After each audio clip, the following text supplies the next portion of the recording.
Yeah, today we're going to talk about two articles. I'm going to try to get through both articles. We'll see how far we get. We will at least get through the Being and Becoming Poor by Hamann, Valencio, and Weed. And then hopefully we're going to get through Schools as Surveilling Institutions by Haskins and Jacobson.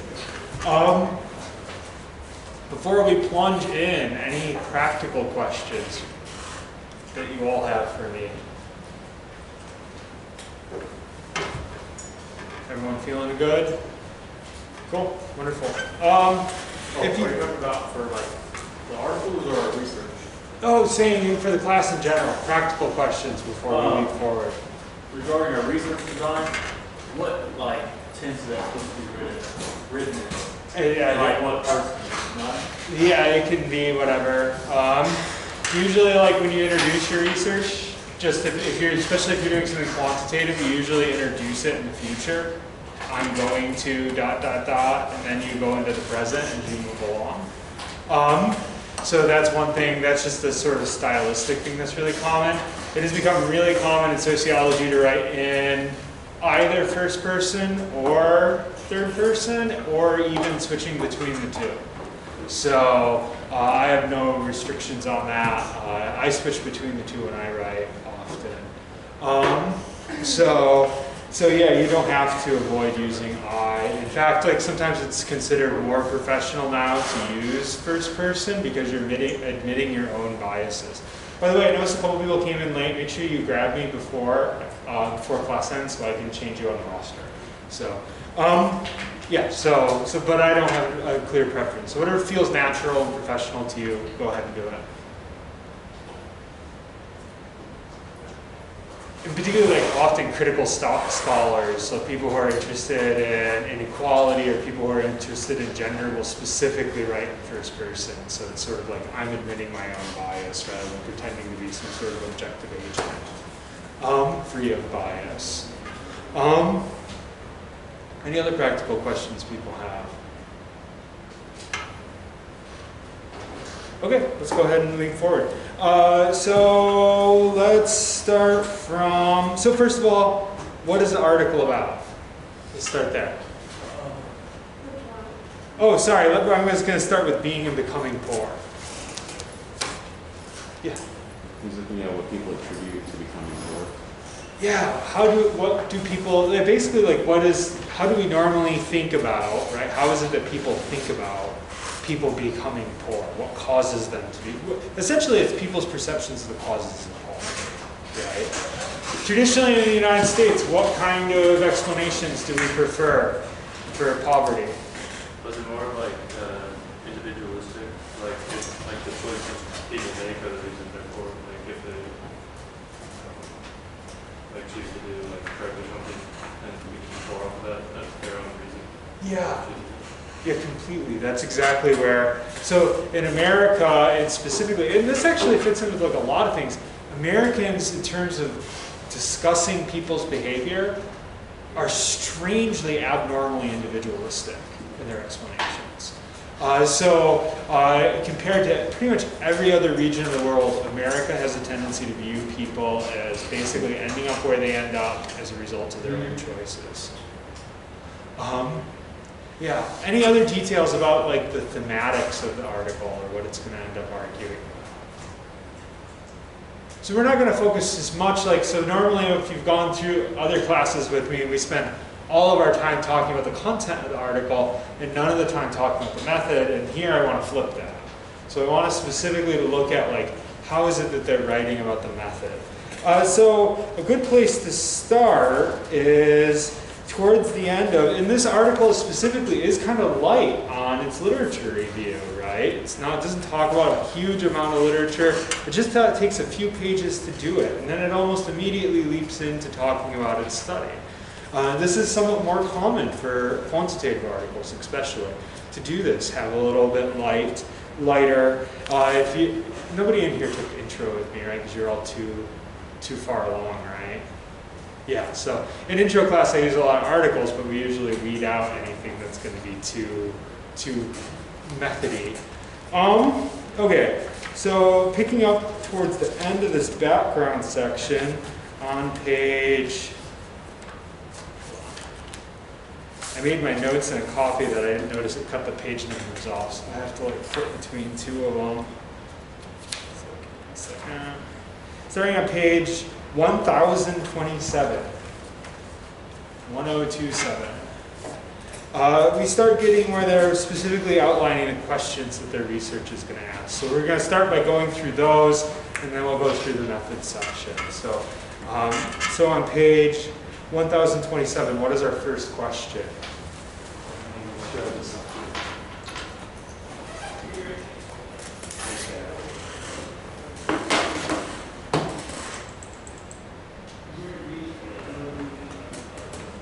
So the first question our article is going to try to answer is what? What do people have in mind when thinking about poverty? Yeah, what do people have in mind when thinking about poverty? What else? So you just want to go ahead and read it aloud? Without being prompted, do people tend to perceive and distinguish between different types of poverty rather than holding a single overarching conception of poverty? And if so, what are those types of poverty that readily come to mind? Yeah, so thinking about, and so our author, in outlining its questions, right, is moving specifically, just like you are in the research designs you're currently working on, right? You're moving from talking about what does the literature say to how is my article going, how is this article going to contribute to it? Traditionally, the literature on American attitudes towards poverty has looked at poverty as a sort of like individualized thing, or not individualized things, poverty as one thing, right? And our article is curious, is that actually how people think about it? Do people think about only one form of poverty? And if they don't, right, what kind of poverties float around in people's heads? Right, so that's our first question. Okay. Our second and third questions, if you just flip the page.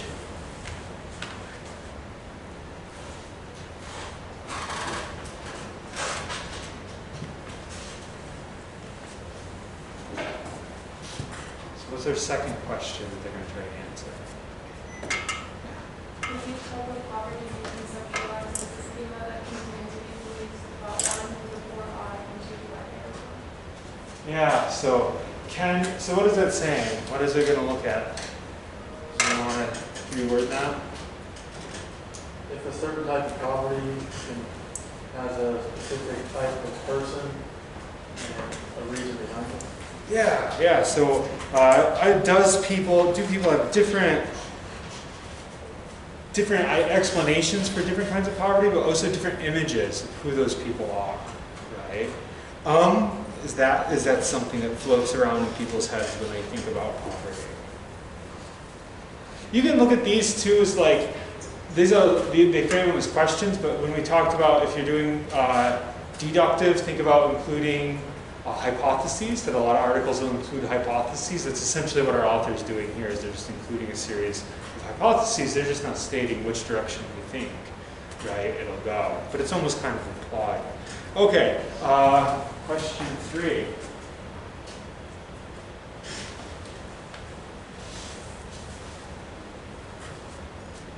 What's our third question they're going to answer?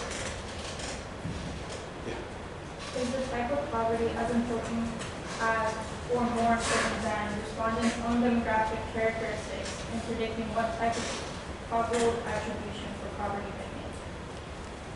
So what's that saying? Want to interpret it?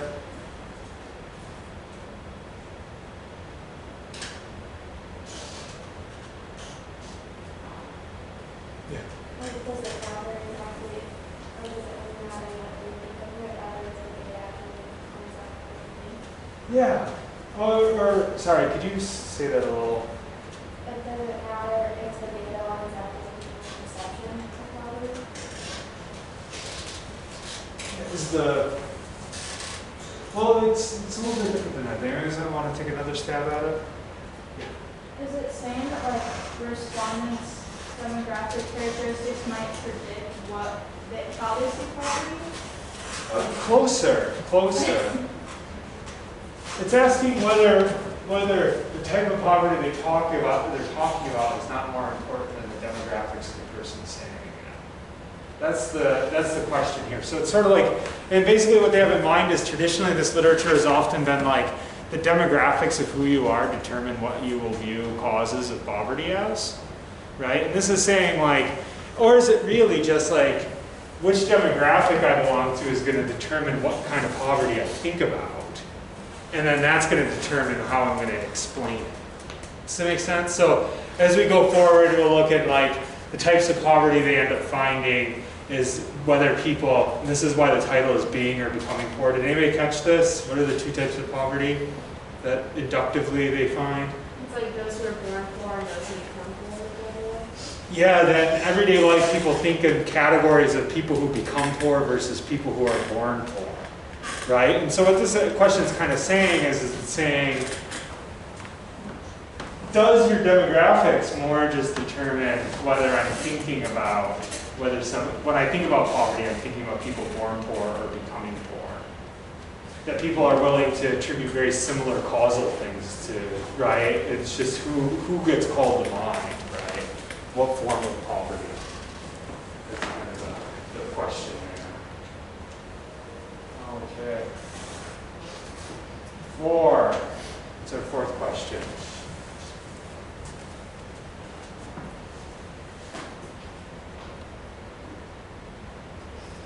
Read it.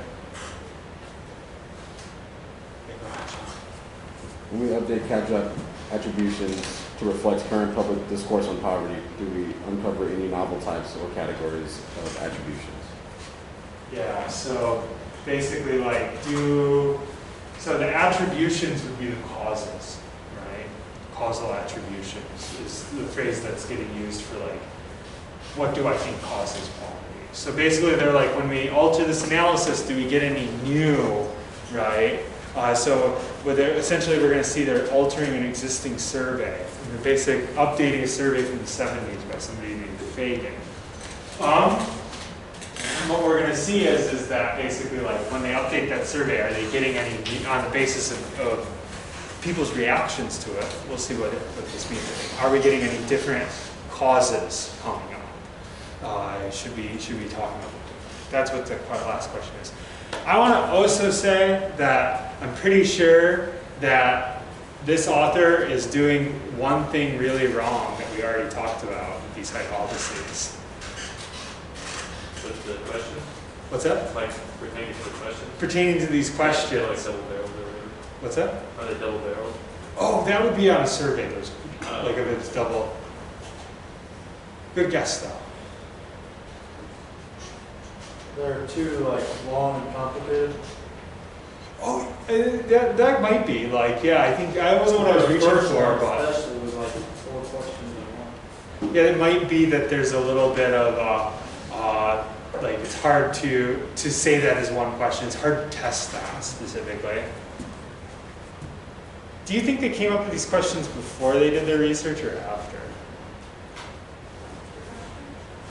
It kind of feels to me like they did it after, right? Do you guys remember what that was called? A post ex facto hypothesis. So I'm pretty sure that they're actually breaking from the scientific method. Just kind of, because it feels a little too connected to what they find to actually kind of seem like they came up with these questions to begin with, and then they tested for them. Yeah. I was gonna ask, how did you like determine that? Yeah, just because it feels a little too connected, especially considering that the first part of the research is we're going to see is qualitative and inductive. Like, I don't think you could have come up with that people were going to have 2 categories and that this was going to alter. Like, I think that what they ended up doing was a post ex facto hypothesis. So, once again, can't prove it, right? But I just have a sinking suspicion. Okay. Let's get into the method. Let's get into the method I wanted. So what kind of methods did they use? Did anybody catch this? What are the 2 types of methods that they're doing? It's a mixed. Survey and interview. What's that? Survey and interview. Yeah, they're doing surveys and they're doing interviews. So it's a, what would we call that? Yeah, this is a mixed method study. So it's using both. Did anybody catch what they're using the interviews for? Mostly. They're using it to see if the actual survey itself works. Yeah, so they're taking this old survey from Fagan, sort of a classic study on attitudes. They're giving it to people, and they're basically asking them questions about how they react to the survey, right? And what are they using that for?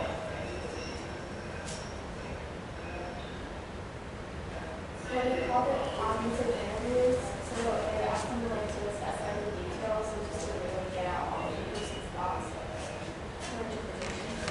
Yeah. Yeah, so you could think about it like it'd be like if quite literally I got a study, I laid it before you, and I was like, as you go through these questions, tell me everything that pops in your head. And that's essentially what they did. And then they used that to generate new questions from moments of confusion in particular that people would have. That was the first part of this study. What was the second part of this study? What did they do? This is the more obvious one, so if people are confused by the question, it's probably why. What did they do after they updated the survey? They created a new survey. Yeah, they created the new survey, they sent the new survey out, and they collected quantitative data. So that's how they did that. Okay, let's starting with, and we can see a lot of things that we talked about already. So on page 1030, 1030, what's their sampling procedure here?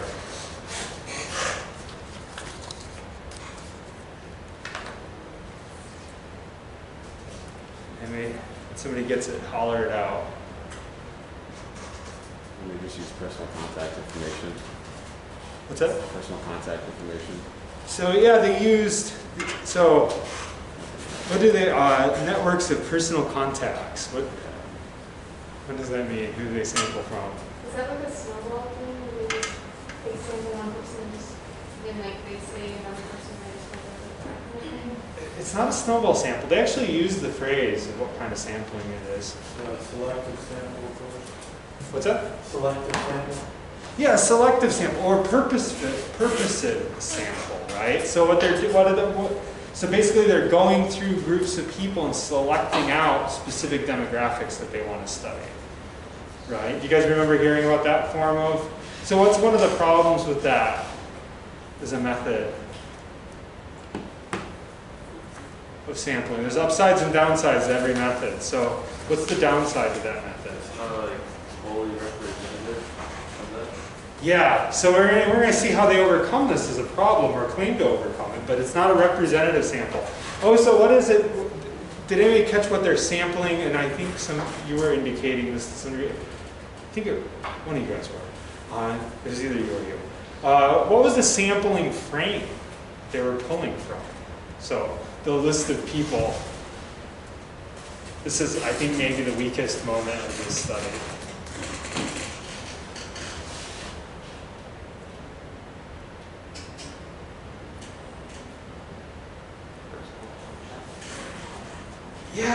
Yeah, it was personal contacts. So what does that translate into? Personal networks of contacts. Yeah, that's basically, this is like, if you want to know, like, can you just do a study on your friends and get it? This is in Social Forces, one of the biggest quantitative journals in the United States, right? If you want to know, can you just study your friends and get it in here? The answer is yes. So quite literally, it's not a great sample, but it's essentially a sample of their friends, which they do a purposive sample on the basis of, and this is, I think, incredibly vague. I'm just going to state that, which I'm not overly harassing. Like, actually, when you start digging through methods of articles, what you're going to find is it's really common that people do, because In reality, research is really messy. So in a lot of ways, what we learned in this class is like an idealized form of method. But what you really find if you start digging into method sections is nobody follows it. So yeah, they're very vaguely telling us that they did a purposive sample on the basis of race, age, gender, socioeconomic status, geographic location, political orientation, and religious belief. Right? They don't say how they went about doing that, what the categories were that they used doing that. None of those details are in here. So basically, like, yeah, in terms of survey sampling methods, this is not very representative. There's a lot of internal biases in this, right? Because it's personal.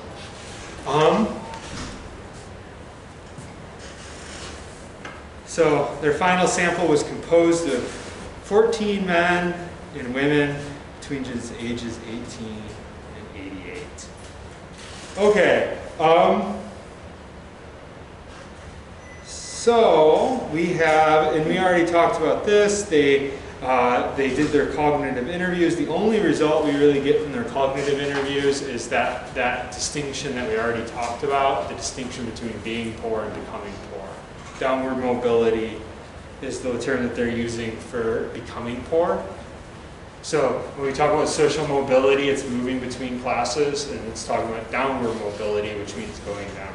Just as an FYI, which form of mobility is more common in the United States? Upward mobility, moving up in class, downward mobility, going down. Yeah, going down in class is significantly more common than going up. And you can see that, especially like when if you were to take a class where we talk about inequality, even in just like intro, you know, we've seen like the death of the working class in the 1980s, we see the death of the middle class today. Increasingly people are downwardly mobile and people get poorer and poorer over time. So just not to be depressing. And then versus intergenerational poverty, which is like, what does that mean? So if you have intergenerational poverty. Family's poor, so you're like born poor.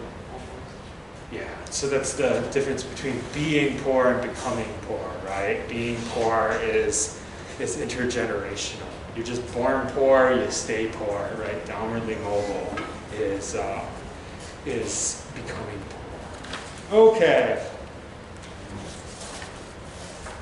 So moving on to page. So this starts on. So they're doing what they're referring to as a survey experiment. This is how this is how they're trying to overcome their purposive sampling in a lot of ways. This is in 1038, starting on the very bottom of page 1038, moving over. What do they do with their sample of people from there? So like they've already done their interviews, they have these new categories, they select, 602 friends, very popular people. They select 602 of their friends and family. What do they do with them from there?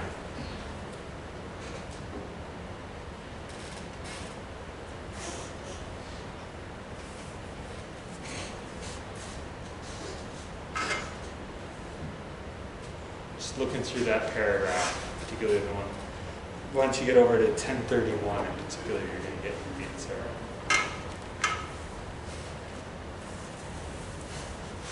Is it 1031 or 1038? 1031. Oh. Did I say 1038? Yeah. Oh, sorry for the confusion. 1031. It starts on 1030, it goes into 1031.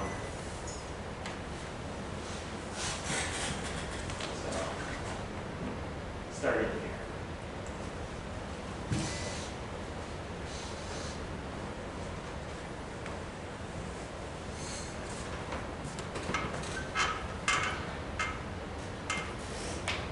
You're asking what like they did. Yeah, what did they do with their subjects after they, right? What are they doing in this paragraph? They're splitting up into 3 conditions. Yeah, they're breaking them off into 3 conditions, right? General poverty, right? So this is like your control group, right? You look at everybody. Then they have 2 experimental groups, right? What are the 2 other groups that they break them into? People talking about what? Why people become poor and why people who are born poor remain poor. Yeah. So for the causal mechanisms, they break people into poverty in general, intergenerational poverty, and downward mobility, right? They randomly select who goes into which category. So they don't have a random sampling frame, and they don't randomly select from their sampling frame, but they do randomly place them into different groups.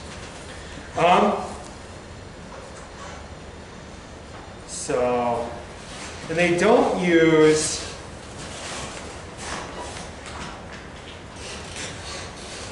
one thing that they don't do, if you look right here, they don't do a simple random sample or a stratified random sample. They don't really use any of the sampling procedures for this random selection that we would normally talk about in methods. Instead, they use something constructed by Amazon to do it. Okay. So then they show us, and this is basically so we can see like the percentages of the random selection, judge basically whether or not, like I said, anytime you're using descriptive statistics, do you guys remember what descriptive statistics are for? We talked about descriptive statistics a couple weeks ago. What do you use it for? You don't use it to draw any conclusions about what you're doing. There's something specific you use it for. Descriptive statistics is when we talked about things like mean, median, mode, standard deviation, right, stuff like that. Show a relationship? It doesn't show a relationship. That's going to be regression, right? It's going to be your multivariate analysis. Shows accuracy? It's going to show, kind of, yeah. It's going to show whether your sample's good, right? That's really all you're going to use descriptive statistics for. Your mean, median, mode, standard deviation just tells you the sample's good, right? So all they're looking at here is like, what is these measures of central tendency, right? Measures of dispersion for these different important categories within their study. And what that's giving us is like, if one of these groups, so like, you know, they're all in the 50s for gender, right? If one of these groups was 95% male, right, that might actually pose a problem, right? So that's kind of what they're trying to show is like, when they broke them up into the 3 categories, it was pretty random how it happened, right? And that's what they're trying to show there. You're often going to get charts within studies that display descriptive statistics. If they don't have charts, sometimes they'll just have like a couple paragraphs where they just explain it real quick. Sometimes they'll do both, right? But generally they're going to display these. These are more just for other researchers to look at them and figure out whether their sample's any good. That's what that's going to be for.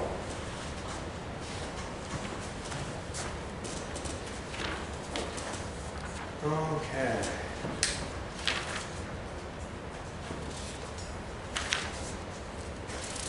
And so let's take a look and let's go to page 1035. So one thing, and we're going to see a difference between our first article and our second article in terms of how it's being presented. We don't get a lot of details on their measures in this one. So they're not giving us a lot of like line by line survey stuff. They do give that at the very end. And maybe we should look at that real quick in the appendix. But nowhere else. So if you were to scroll all the way down, right, that's where you're going to find this. So this is how they're going to be, right, measuring individualistic choices. So like they're going to, as we move forward, they're going to be like, these people used an individualistic explanation. They don't explain in the text what that means. But when you go, these are the questions. So these are where you're getting your operationalizations. They don't state it in the text. They bring it up way at the end of the appendix.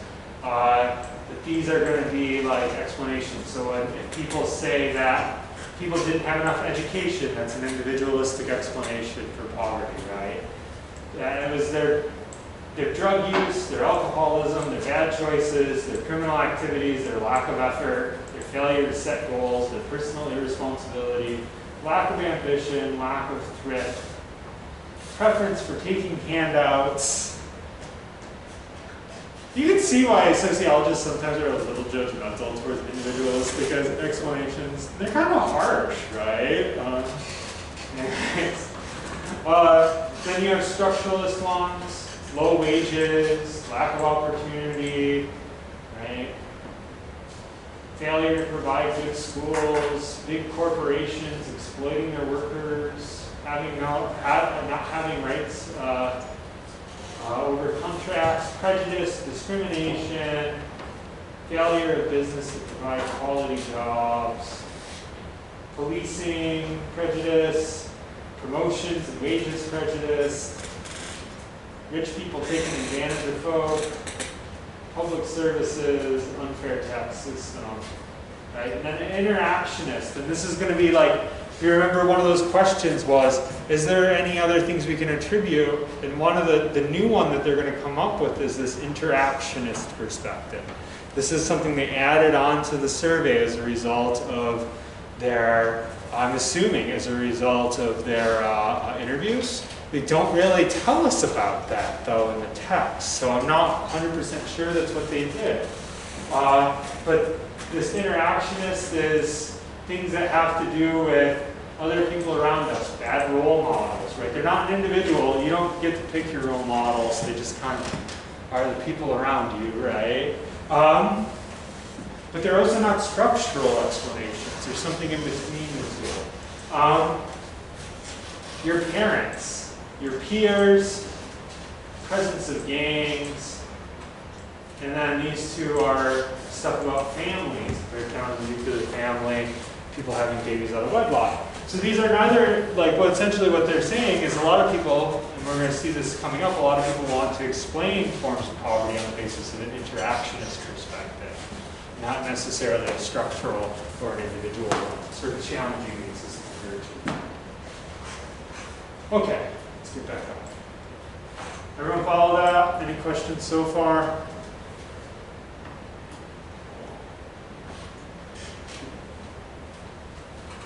So, one of those questions was, what groups of people do people think, right, belong, envision, what groups of people, right, what demographics do people envision when they think about poverty? You guys remember that question? So, essentially what they do is they ask them to envision it. So, and they separate that out on the basis of that. There are two experimental groups by intergenerational poverty versus downward mobility. Okay, so if people were thinking about white people when they were talking about poverty, what did they envision? How did they envision their poverty? Is what. So when people say, when I say the word, if I say poor people, and what pops into your head is a white person. Right? What do they attribute there? What causes do they attribute it to? Or what form of poverty are they likely to think about? Yeah, we're going to think about people being downwardly mobile. So if you're somebody who thinks that most poor people are downwardly mobile, first of all, are most poor people downwardly mobile? No, most people who are poor are intergenerationally poor. But if you think that most people who are poor are downwardly mobile, you're going to think most people who are poor are white, or at least what pops into your head are going to be white people. Less likely, right? If what pops in your head, which you also notice how few people thought this, right? If what pops into your head is people of Asian descent when they think about poverty, it's almost identical, right? What about Black and Latino? What pops into people's heads when people think about poor people? What pops in their head is somebody who's Black or Latino? What do they have a tendency to think of poverty? Intergenerational. Yeah, they have a tendency to think that people are intergenerationally poor, right? If what pops into people's head is immigrants, which form of poverty? intergenerational, right? It's kind of obvious in a lot of ways. This is so if there's one thing like we talked about before, like the different methods have their different advantages. And the one thing about statistics is like it's super accurate, but it's often the conclusions are like, I read this chart and I'm like, well, duh. Does anyone else kind of feel that way? Right? Like sometimes it's a bit of a problem. Like I said, sometimes that focus on mathematical proof ends up making things a lot more shallow. Right? And we'll see, if you think in your head about the advantages and disadvantages, you'll see that very strongly when we start reading like, you know, the qualitative studies that we have coming next week. Like, I think you'll see that difference pretty early. When we think about children, which do we have a tendency to think of? When we think about, this is sort of strange. What's that? Yeah, if we think of people who think about children when they think about poverty, have a tendency to think about people being downwardly mobile. Why is that, do you think?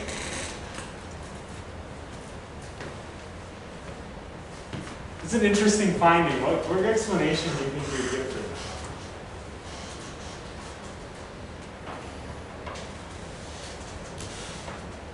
It's a bit puzzling, right? Yeah. Maybe like poor parenting or something, and the parents don't like, I don't know, they're not like giving the child like the resources they need to like put it forward in life. I don't know. Well, if you're a child and you're poor, who else is going to be poor? Most likely the parents. Your parents have to be poor if you're a child, right? So like we're thinking about families being poor, right? But what pops into people's heads immediately as children, why would they, right? Are they thinking about white children? What's that? Are they thinking about white children? Because then they're also associating with them. So you think these two might, but look at, I would be slow to want to explain this difference to explain this one, because look at how huge the gradients is for the children, right? Did you have something else there? Or maybe like not having kids causes them to have downward mobility. It's more expensive. I didn't think of that. Yeah, like having children might make you poorer. I think that you're maybe hitting on that like sort of intermediate causing, right? Like if you think that it's like bad family practices that cause poverty, right? You're generally thinking about downwardly mobile people, right? You're not thinking about like, because like to some degree, like, you know, if divorce causes poverty in your mind, right? You're not thinking about intergenerationally poor people. So if what immediately pops into your head is children, I would guess you're probably using some form of familial explanation, and that's why you have a tendency to attribute poverty to downward mobility. That would be my guess. If you think about teens, it flips. So like if you hit 14, bam, it's no longer that you're downwardly mobile, it's that you were born poor. Isn't that great? Isn't that strange? But if you think about our stereotypes, right? If you think, yeah. Do you think that people just don't like to think about children being born poor? And like, so if they think about children, they'd rather think that they were like born into okay conditions and went down from there as they grew up and were like more able to like handle things. Maybe. Yeah, there's like a hopefulness to them being downwardly mobile. Maybe. I wonder if it's not too, you're not just hitting your head against the fact that people don't like to think about intergenerational poverty, right? Like Americans really don't like to think about intergenerational poverty generally. So maybe it's like what you're hitting is like, basically they're like, kids, like envisioning a kid born into poverty, oh, that doesn't exist. That's like a unicorn. You have to do something to get poor, right? So if you think about individualist explanation, maybe that's why. I don't know. It's a pretty puzzling result. Very flipped when you're talking about adults, though, right? Like, look at that. Or elderly people. All of a sudden, elderly people look like children again, right? Elderly people, if we think about elderly poor people, it's downward mobility, which is actually probably accurate because there's actually a lot. Poor people, elderly people generally have a tendency to be poor. And mostly they are downwardly mobile. That's the one population where downwardly mobile actually usually is true. Okay. So that's one of our findings, right? Who do we think about when we think about poverty? And how does that relate, right? Those are two of those questions that we were talking about earlier. How does that relate to what we want to attribute to the causal factor of poverty, or the type of poverty? Sorry.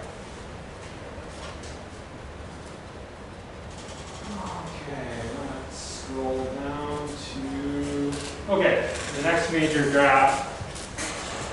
By the way, these weirder looking graphs, like these are pretty uncommon looking. It's partially because of this type of statistical testing that they did. Did anyone catch this? Probably not. They used ANOVA rather than using regression. Why would they do that?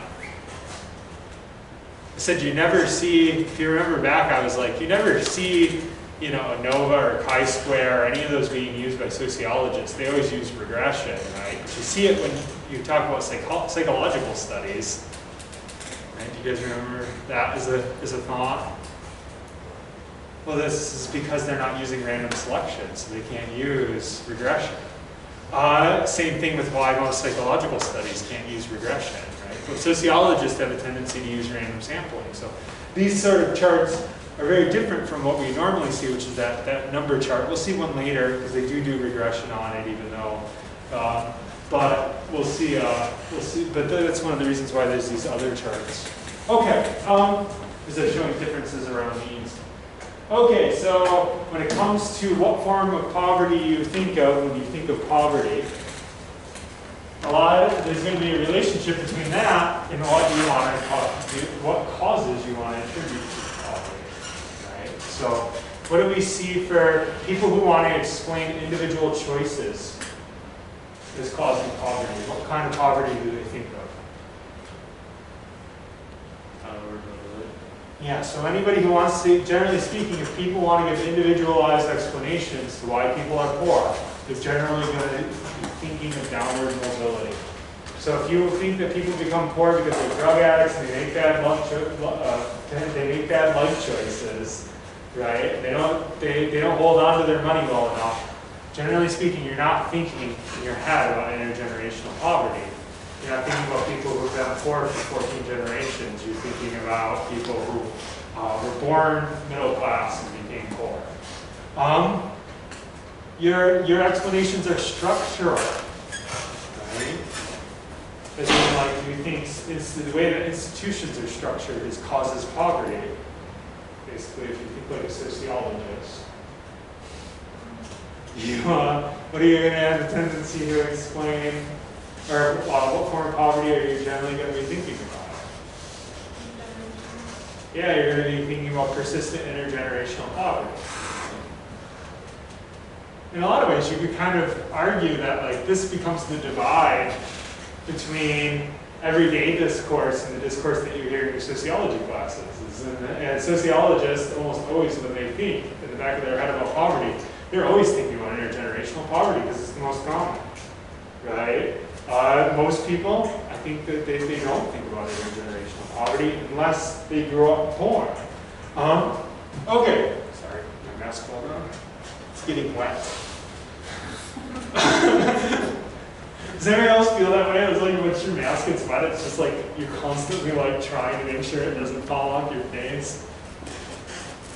Okay, interactionist perspective. So for people who wanted to explain down to that intermediate level, things like families, peer groups, role models, right? When we looked at the, how are they generally going to be thinking about poverty?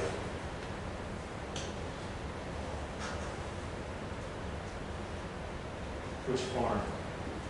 Intergenerational. Yeah, they're going to be thinking about intergenerational.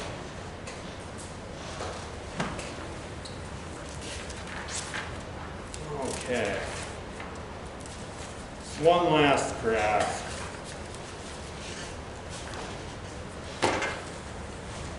I talked about this before, but didn't show an actual physical chart. Here is a regression table. Yay. So there you go. This is what one looks like. What's our variable at the top?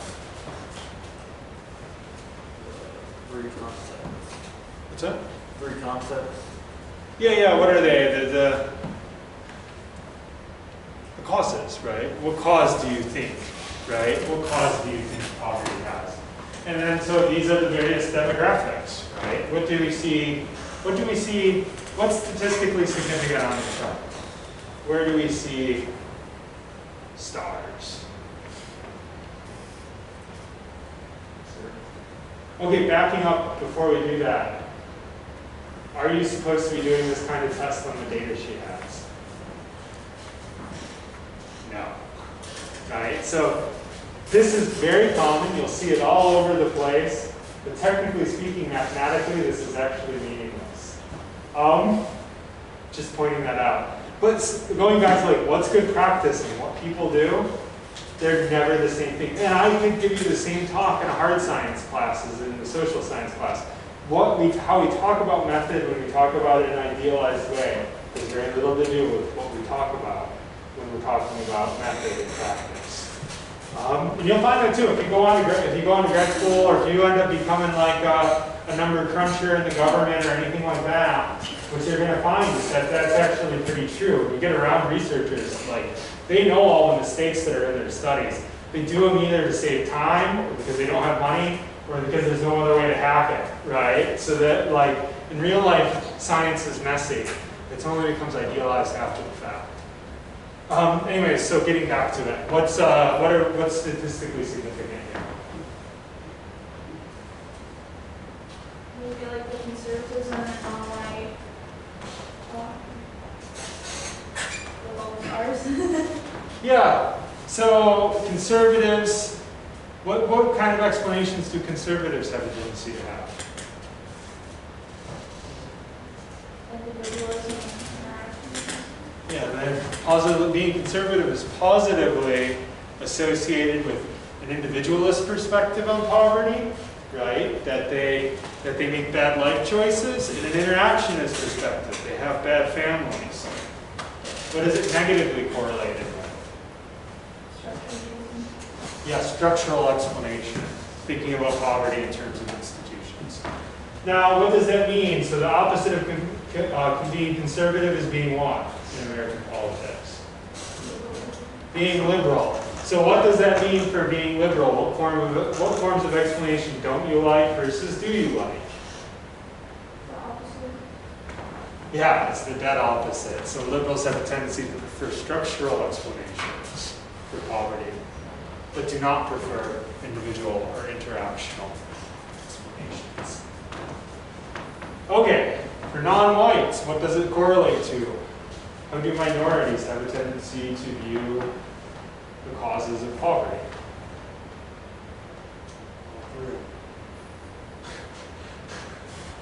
Yeah. Being white is negatively correlated with believing in poverty. I don't know how they got to those numbers. Those are very interesting numbers. Having a college degree is only one correlation. Which this is a surprising one. Getting back to like, gosh, like this one really makes me think of her purposive sample, right? Because like the amount of education you have is negatively correlated to the amount you use structural explanations. That really flies in the face of most statistics I've seen on poverty analyses, right? That's a little weird. So I don't know about that. Like that's one of those things that throws up a warning bell to me. Because like, yeah, I've never seen a study where that's true. It's usually almost always flipped. Or at most it's sort of an intermediate, like if you do, like where you analyze the different pieces of the variable, there's an intermediate thing that like some college is positively correlated with or would be negatively correlated with a structural explanation, but the more educated you become, the more likely. You just think about college professors and how much they want to talk about structural explanations. Okay, being poor is correlated to what? So, suffering from poverty yourself. What do poor people think causes poverty? More poor. Yeah, they have a tendency to think that structure causes. Yeah, when you're born into poverty, you have a tendency to think that you didn't cause your own poverty. I don't really think that's very surprising. Intergenerational poverty, same, right? Which once again, not all that surprising considering that most poverty is intergenerational.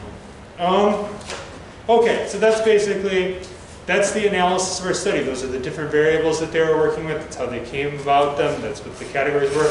You see a scale creation again, right? Those different questions. They didn't give us a lot of detail on the scale creation, other than the fact that they said these were the things that we threw into it in the appendix, right? Any questions on this method or thoughts people have? Okay, let's plunge forward then. Our second article, which I don't think we're going to get all the way through, but we can start, is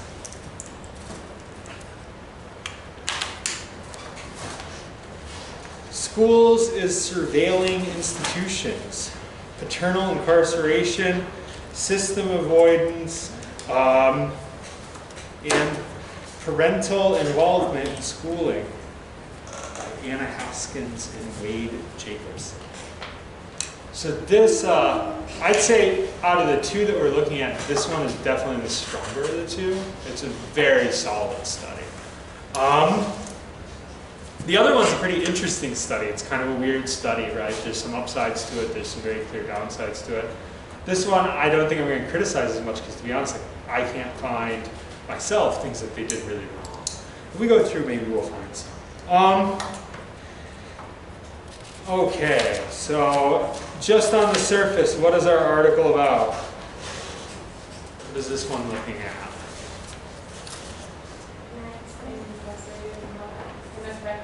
How involved they are in their child's schooling at home and after school. Yeah, so it's looking at the interrelationship between parent involvement in schooling and incarceration. There's one other thing.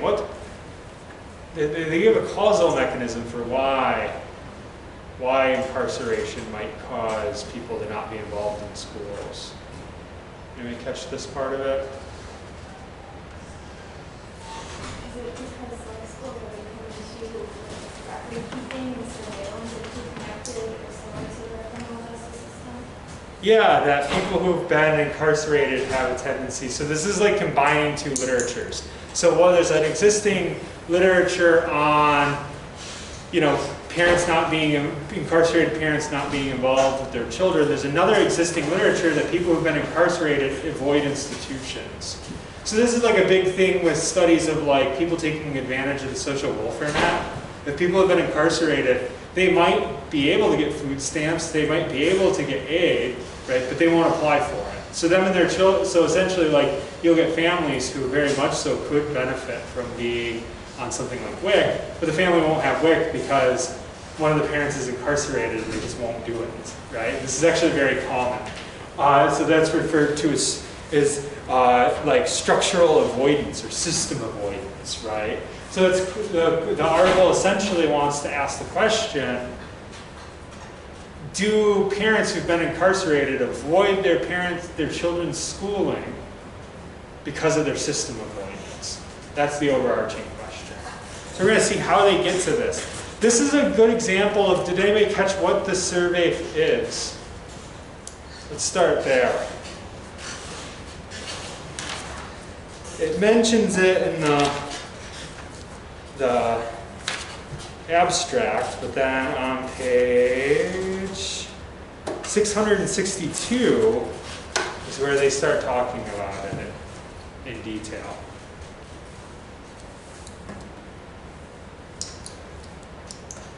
This is a pretty interesting, so did they collect the data themselves? No, this is an example of when we were talking about unobtrusive data. This is unobtrusive data. There's an existing study being done. The survey is called the Fragile Family Survey, and they're utilizing this data to do this study. So what's the data? How is the data collected? What kind of data is it? What's that? Cohort study. Yeah, it's a longitudinal cohort study. What does that mean? it was collected like over like a lifespan pretty much. Like, isn't it like a group of people is like studied from like over a long period of time with the children? Yeah. Oh, sorry, I accidentally cut you off. No, just saying, I was just saying just particularly children, like throughout their lives. Yeah, so it's studying. Did anybody catch when they first started, when the first one is? This is kind of neat. Methodologically, this is just an interesting data set. 98. What in the child's life? The hospital. Like literally, they're being surveyed from birth. That's kind of neat. So the parents are these children are being surveyed when the child is born about various attributes, and then they're surveyed again. At what ages? Did anyone catch this? This is a little bit further down in this paragraph. Oh, by the way, it's the second column. I didn't tell you which paragraph where it says data, measures, and analytical approaches. Where we're 1, 3, 5, and 9 years old. Yeah, so they survey the parents again the next year, and then at age 3, at age 5, and age 9. And not only do they that, but they add extra elements in as it goes along. And this is, at the time of this study, still a continuing survey. So it's still going on when they do this study. They just are cutting off at 9 and using that data. So at age 12, I haven't seen this study this particular data set being used again. But hypothetically, in a couple of years, there would be more data again. But they're folding things in. So at age 9, now they're asking a whole new set of surveys where they're asking teachers about it, right? About their kids. So like a very neat growing longitudinal data set is what we're looking at. One of the reasons why I'm pointing this out is one of their measures is going to have to do with them manipulating these different waves of surveying, right? That's the language that's being used. They survey waves. Okay. Let's now start talking about the measures. Okay, so the measures start on page 663.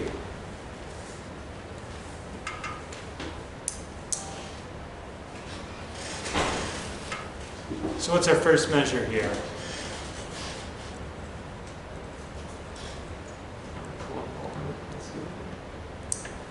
Parental involvement in school. Yeah, parental involvement in school. So did anybody, just skimming through it again too, does anybody see what they used as measures? How are they operationalizing? I picked this one because of the operationalizations. Like the way that we're doing it, like the self-reporting. What's that? Like they're doing it by self-reporting. Yeah, so they're using survey questions, but did anybody pick out, yeah, totally. So they're operationalizing it on the basis of people's answers on a survey. What questions? What are the two versions of this? So they have two different, throughout these they have multiple measures that they put into place, right? They capture slightly different things. What are the... Talking about like the primary caregiver and the biological father? Oh, so they are surveying, so when they talk about the surveys, they do survey primary caregivers, biological fathers, and then later teachers. But Is it the home-based and school-based? yeah, they create two different measures, one for home-based, one for school-based. They may catch how they do that. Because is there a question on this survey? How much do you participate with your kids at home? No, there isn't. They construct one. They use the technique that we talked about. What technique do they use? They create a what? Scale. Yeah, this whole thing you're going to see, and this is actually really common when we're talking about existing data sets. They do a ton of scales. For this one variable, they have two different sets of scales that they construct, right? So they take all these various questions about what do you do with your kids, and then they construct out of that home-based and a school-based involvement. So what questions do we see? And this is, so if you look at the full paragraph on the right-hand column on page 663, you'll see the first full paragraph is one of their scales, and then one immediately below is another scale. So what's the first scale that they're doing?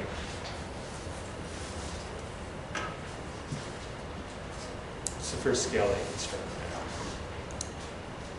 First scale is home-based involvement in school, and that's like if they read books or talk about books that day. What's that? It talks about like if they read books or talk about books or talked about current events on the home-based in the first scale.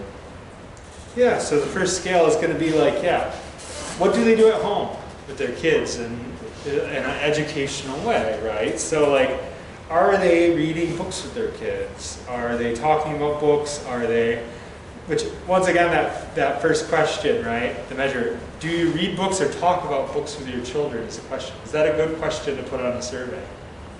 Our authors didn't construct the question. Is that a good question?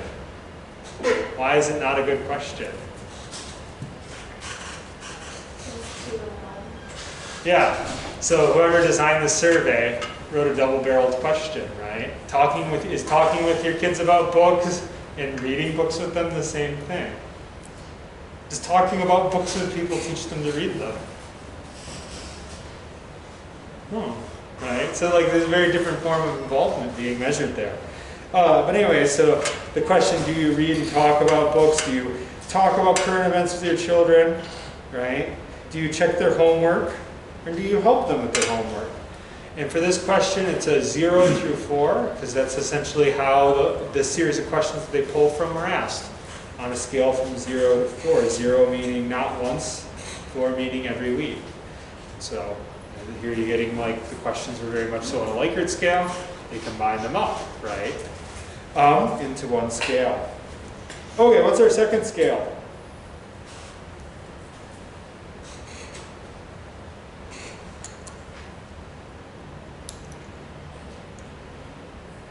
Paragraph right below that one, 663, bottom paragraph. Carries over onto the next page. How involved the parents are in school? Yeah, how involved the parents are in school. So what are the questions that they create this out of? What do the different questions measure? What are the different variables? What's an election and how with the teachers? What's that? What's an election and how with the teachers? It's listed, so what are the questions on that list in that It's paragraph? asking how involved the parents are at the school in general, like school events. Is there so in terms of operationalization, is there a question, how involved are you in school events? No. So what does our author do? They combine a series of other questions, once again, provides the scale. So what are the questions that they combine? There's a whole list of them. Like an open house or parent-teacher conference, school-based activities or events? Yeah, there's a whole slew of them, ton of them, right? This is a lot bigger scale yet, because they must have asked more questions on it, is my guess, right? Do you attend an open house or back to school night? By the way, what's the problem with that question? It's double-barreled. Went to a parent-teacher conference, attended a school or class event the child was in. Which is also kind of weird, because could you attend oh no, never mind, that's further down. Attempted a PTA, PTO, or similar meeting, went to school or class event that your child was not in. Volunteered or served on committees, met with school counselors, visited child's classroom, had a conference with the principal, and went to workshops on health, safety, and nutrition. So those are the questions that they have. They have a third measure, right? So here we're getting like multiple measures. And the nice thing about that, so it's something a lot of times you're going to do, and especially if you're using existing data, but also maybe not. Like you collect a bunch of different measures for the same variable. And then you can kind of guarantee whether you're getting an accurate, like whether it's accurate or not, or if there's different nuances in it. And so the last one is from the teacher survey, the one that gets asked at age 9, right? So not as big of a sample, not over as many years, but you're getting a series of questions, and they are asked yes or no to those questions about whether parents come to things, right? Particularly the father. Okay. We're going to stop there for now. We're going to pick back up with this one on Tuesday.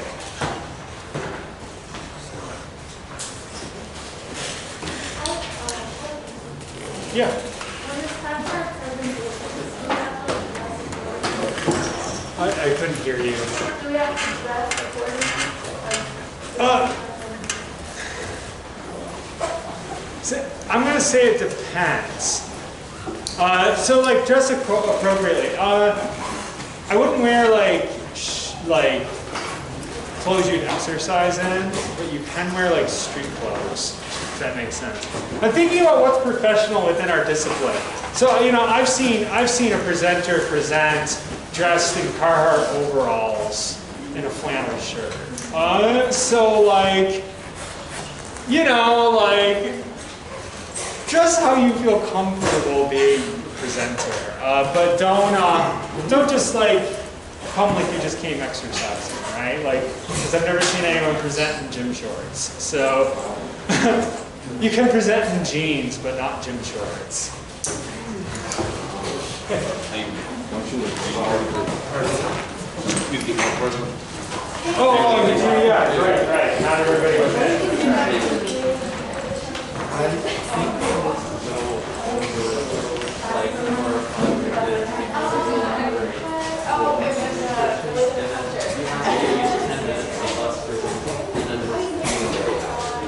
So we just go. There, I got it. Yeah. You're welcome. Yeah, I didn't think there is.